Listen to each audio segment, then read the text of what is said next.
sa bagyo, nananatiling matatag, matibay nakatayo. Kapit-bisig, ningin kanyang tinig, yeah. Hindi na tayo mag-aalala sa baha, basta't nandito lang kayo, hindi na mag-iiba ang ating pagsasama. Yan ang tahanang binuo sa mundo na binigay sa atin ng ating Diyos. Kapayapaan, pananampalataya, respeto at paggalang ang bubong nito. Ang pamilyang sama-sama, binuklod ng pangako, tapat hanggang dulo.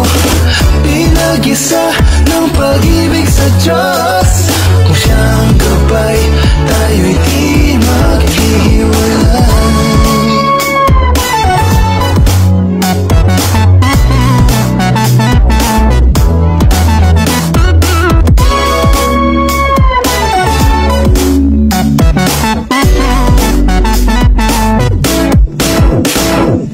Yan ang tahanang binuo sa mundo na binigay sa atin ng ating Diyos.